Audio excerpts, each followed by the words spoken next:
Picture अभी बाकी है। बिल्कुल बाकी है। जीतेंगे 29 जीतेंगे, बिल्कुल जीतेंगे, यूपीए में बिल्कुल जीतेंगे। एड़ी खीर है, योगी आप अरे आप छोड़िए ना, राम मंदिर बनाने के बाद भी क्या ले लिया इन्होंने। अब बताइए ना अयोध्या में कैसे हार गए। बिल्कुल जीतेंगे पक्का। आज चुनाव आयोग बिक चुका है, वो सिर्फ भाजपा का मजदूर बन के रह गया है। आप देख रहे हैं यहाँ पे इतने युवा बेरोजगार साथी भी हैं, महिलाएं भी आई हैं, बुजुर्ग भी आए हैं, युवा भी आए हुए हैं। क्यों आए हुए हैं? पकौड़े तलने के लिए, चाय बेचने के लिए। अगर बिहार, उत्तर प्रदेश, राजस्थान सब लगातार एक के बाद एक आ रहे हैं, हरियाणा हार गए, आखिर कैसे जीतेंगे? तो आपको यहाँ क्या दिख रहा है? से अपने 1 से 1.5 लाख के जो वोट हैं ये खुद अपने तैयार कर रहे हैं। मैम राहुल गांधी की रैलियों में ना लाखों लोग पहुंचते देखने और सुनने। देखिए लड़ाई हमारी नहीं पड़ता, लेकिन हम चुनाव आयोग उनके साथ है। ज्ञानेश कुमार जी भक्ति कर रहे हैं भाजपा की। एक ही मुद्दा है, नेहरू जी राहुल जी, नेहरू जी राहुल। बीजेपी कहती है कि आप लोगों का एक ही मुद्दा है, ईवीएम हैक हो गया, ईवीएम चोरी होता है।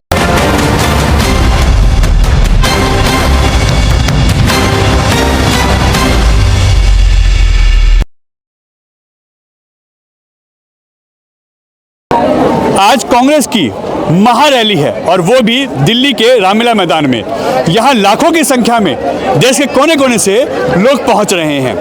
अब देखने वाली बात है कि क्या इससे दिल्ली में बदलाव होगा, क्या इससे सरकार दिल्ली में यानी सेंट्रल में सरकार बनेगी, राहुल गांधी पीएम बनेंगे, 2027 में यूपी जीतेगी, या वही होगा जो हर बार होता है।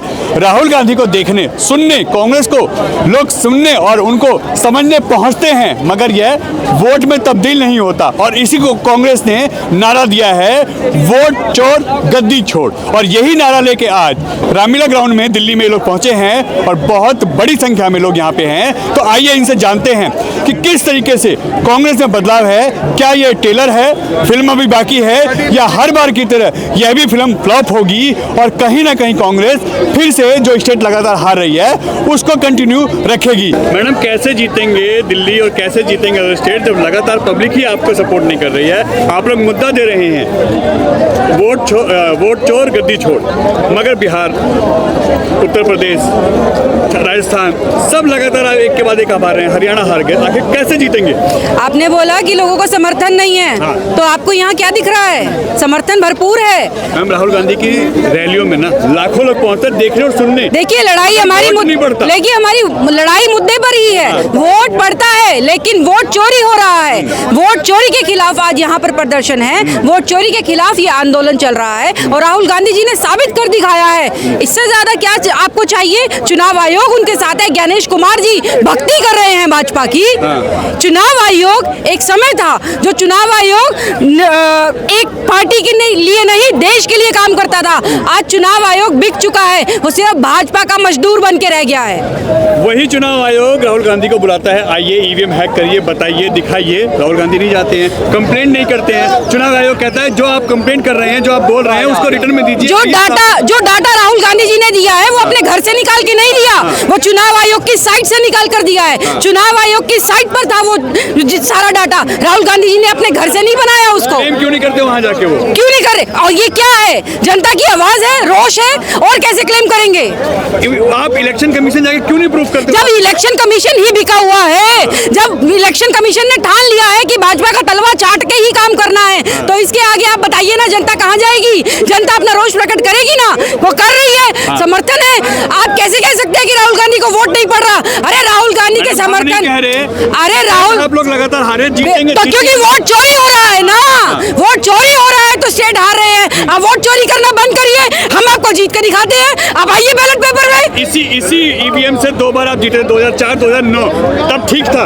इसी से राहुल गांधी जीतते हैं। भाई साहब सुनिए, आप मेरी बात को याद रखिएगा कि वोट चोरी का जो डाटा आया है, आप चेक करिए वोट चोरी कब से होना शुरू हुआ है। 2014 के बाद से सारा सामान, सारी लिस्टें जो गायब है, एक एड्रेस के ऊपर 100 बंदे का मकान नंबर आ रहा है। ये पहले तो नहीं था, ये अभी हुआ। लेकिन इलेक्शन कमीशन की साइड पर अगर आप सच्चे थे तो आपको इलेक्शन कमीशन की साइड बंद नहीं करनी चाहिए थी। आप अगर सच्चे थे, इलेक्शन कमीशन उस साइड को ओपन रखता ना। क्यों बंद करना पड़ा आपको? क्योंकि आपकी चोरी पकड़ी गई। चोरी राहुल गांधी जी ने पकड़ी है। आज हमें वोट पड़ रहा है लेकिन आप हमारा वोट चोरी कर रहे हैं। चोरी करके सत्ता कब तक बना लेंगे आप? और जिस दिन इसका उपाय क्या है? जिस दिन आप इसका उपाय जनता का रोष है। जिस दिन जनता सड़कों पर, जिस दिन ईमानदार हो जाओगे ना, प्रूफ कर जिस दिन आप जैसे लोग जो वकालत करते हो ना उनकी, कर तो रहे हो, कैसे कर तो रहे हो। जब 2004 में वीएम में तुम जीते थे, हाँ तो जीते थे ना। हम लोगों ने चोरी नहीं किया। कौन लाया? नहीं, मैंने चोरी नहीं कहा। ईवीएम कौन लाया? नहीं, सिस्टम तो सारा कांग्रेस लाई है। आप एक सेकंड, आप एप्पल आइए। अगर आपको कांग्रेस के साथ अपना कंपैरिजन करना है तो आप एप्पल करिए, एप्पल टू ऑरेंज मत करिए। अगर आप नेहरू जी के ऊपर पार्लियामेंट में जवाब देते हैं तो नेहरू जी के समय में डॉलर कितने रुपए था? अब बताइए, नेहरू जी के समय में डॉलर कितने रुपए था? अगर आप एप्पल टू एप्पल आते हैं तो आज मोदी जी के समय में डॉलर कितने रुपए है? आइए ना, कंपैरिजन जो आज के एग्जैक्ट मुद्दे हैं उसके ऊपर मीडिया नहीं उठाता। मीडिया को उठाना चाहिए। जो इनएम्प्लॉय सर क्या नहीं है ना, युवाओं के पास, एक मिनट, युवाओं के पास नौकरी नहीं है। यहाँ वोट चोरी का मुद्दा है। वोट चोरी के ऊपर हम बोल रहे हैं। हम लोग बोलते हैं कि वोट चोरी हो रहा है। क्यों इलेक्शन कमीशन ने अपने साइड के ऊपर से वो डाटा हटाया? क्यों इलेक्शन कमीशन ने अपने प्रदर्शन किया? इलेक्शन कमीशन ने अपने डाटा क्यों हटाया? इलेक्शन कमीशन ने डाटा क्यों हटाया? मैं बताती हूँ आपको, मैं बताती हूँ। हम इलेक्शन कमीशन के बाहर भी जाएंगे, ये आंदोलन रुकेगा नहीं, ये लड़ाई रुकेगी नहीं। आज ऐतिहासिक प्रगति मैदान से शुरू हुई है, रामलीला मैदान से हम लोगों ने इसको शुरू करा है, और ये आने वाले समय में इलेक्शन कमीशन के ऊपर अगर हमें दबाव डालना पड़ेगा, हम अपना पूरा दबाव डालेंगे। और ये जनता समर्थन में जैसे आज है, ये 10 गुना भारी तादाद में आपको चुनाव आयोग के ऊपर दिखेगी। मैडम, हम यही तो कह रहे हैं, आज बहुत भीड़ है। बिल्कुल, हम भी आए हैं, बहुत भीड़ है, मगर ये वोट में तब्दील क्यों नहीं होता है? यही एक सर, वोट चोरी हो रहा है ना, आप समझ ही नहीं रहे हैं सॉल्यूशन। हाँ, क्योंकि जो बिके हुए लोग हैं उनके ऊपर जब तक दबाव नहीं बनेगा तब तक कुछ नहीं होगा। दबाव बनाने के लिए जनता है, और जनता काम कराना जानती है बहुत अच्छे से। अगर जनता किसी को लाना जानती है तो उसको पटकाना भी जानती है। तो यानी ये जो आज यहाँ मुहिम चली है, जो आप लोग दिल्ली चले हैं, यानी रामलीला मैदान में पहुंचे हैं, ये अब बदलाव की मुहिम है। बिल्कुल, ये आंदोलन चुनाव आयोग तक आपको दिखेगा। आप कुछ ही दिनों में देखिएगा, आपको ये 27 के चुनाव से पहले, 26 के चुनाव से पहले जो ये SIR करके कर रहे हैं, ये सब इनकी हरकतें जो ये पार्टी के उस पर चल रहे हैं, ये बिकना नहीं देगा। राहुल गांधी जी देश की लड़ाई लड़ते हैं, राजनीति में अपने आप को सफल बनाने के लिए नहीं। तो ये जो है आज यहाँ ट्रेलर है, फिल्म बाकी है। बिल्कुल, बिल्कुल, ये ट्रेलर था, पिक्चर अभी बाकी है। बिल्कुल बाकी है। जीतेंगे 29 जीतेंगे, बिल्कुल जीतेंगे, यूपीए में बिल्कुल जीतेंगे। एड़ी खीर है, योगी अरे आप छोड़िए ना, राम मंदिर बनाने के बाद भी क्या ले लिया इन्होंने? अब बताइए ना, अयोध्या में कैसे हार गए? बिल्कुल जीतेंगे, पक्का। आज यहाँ आने से, रामलीला मैदान आने से बदलाव होगा? देखिए, मैं राजस्थान से भरतपुर से आई हूँ। मेरा नाम रिक्की सिंह चौधरी है और मैं राजस्थान प्रदेश महिला कांग्रेस की प्रदेश महासचिव हूँ। मैं आपको एक बात बताना चाहूँगी, वोट चोर गद्दी छोड़। क्यों? क्योंकि हमारे राजस्थान में जब विधानसभा चुनाव हुए थे तो ऐसे हमारे कांग्रेस के कई प्रत्याशी थे जिनको इन्होंने एन मोमेंट पे वो जीत चुके थे, लेकिन वोटों की हेराफेरी करके इन्होंने मुश्किल से 300 या 400 वोट की हेराफेरी करके इन्होंने उनको हरा दिया। तो ये लोग चुनाव जीत नहीं रहे, ये लोग चुनावों को, ये जो ईवीएम की पेटियां होती हैं, इनको अपने कब्जे में कर रहे हैं। इन्होंने यही मशीन का दुरुपयोग कर रहे हैं और चुनाव आयोग का दुरुपयोग कर रहे हैं। मैं आपको बताना चाहूँगी, जो अभी सर प्रक्रिया यहाँ पे चल रही है, ये ऐसे अपने 1 से 1.5 लाख के जो वोट हैं ये खुद अपने तैयार कर रहे हैं, क्योंकि ऐसे मेरे भाई, ऐसे मेरे युवा साथी जो नौकरी के लिए पलायन कर गए हैं, लेकिन उनका वोट तो अपने गाँव में, अपने देश में, अपने घर में है ना। उनका क्या? ये बेरोजगार आप देख रहे हैं, यहाँ पे इतने युवा बेरोजगार साथी भी हैं, महिलाएं भी आई हैं, बुजुर्ग भी आए हैं, युवा भी आए हुए हैं। क्यों आए हुए हैं? पकौड़े तलने के लिए, चाय बेचने के लिए? बताइए, कहाँ है इनकी कोई स्कीम नहीं। देखिए, इनके पास में कोई मुद्दा नहीं है, उनके पास में एक ही मुद्दा है, नेहरू जी, राहुल जी, नेहरू जी, राहुल जी। मैम, ये बीजेपी कहती है कि आप लोगों के पास एक ही मुद्दा है, ईवीएम हैक हो गया, ईवीएम चोरी होता है, वोट चोरी होता है।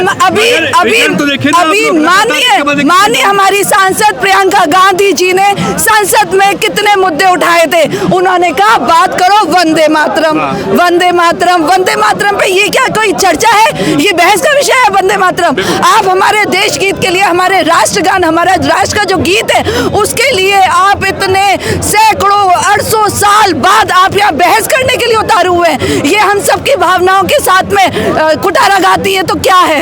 आज देशभक्ति हर जिसके रग रग में देशभक्ति दौड़ रही है। वंदे मातरम बोलते ही और जनगण मन बोलते ही हमारा रोम रोम उन शहीदों के लिए नमन करता है। तो जब उन्होंने, प्रियंका गांधी जी ने मुद्दा उठाया कि क्या बेरोजगारी के बात में आप बहस करेंगे, क्या आप रोजगार पे बहस करेंगे, क्या आप महिलाओं के लिए जो आप रिजर्वेशन ला रहे हैं क्या उनके लिए बहस करेंगे, क्या ओबीसी के लिए, माइनॉरिटीज के लिए आप बहस करना चाहेंगे? बहस के कितने ही विषय हैं, उन्होंने गिना के रख दिए इनकी, लेकिन इनकी बोलती बंद हो गई।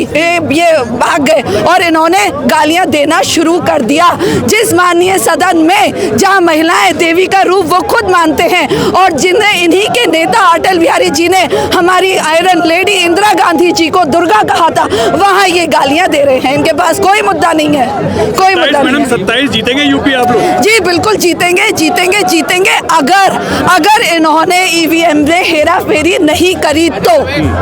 29 सेंट्रल दिल्ली, जब भी चुनाव अब आगे आने वाले चुनावों में निश्चित रूप से कांग्रेस अपनी बढ़त बना रही है। कांग्रेस जनता के दिलों में है। जो आप जीत की बात कर रहे हैं, आप मुझसे मत पूछिए, ये यहाँ पे जो गोदी मीडिया है इसको नहीं दिखाएगी अभी अंदर कितना भरा हुआ है और बाहर उससे कहीं ज्यादा है।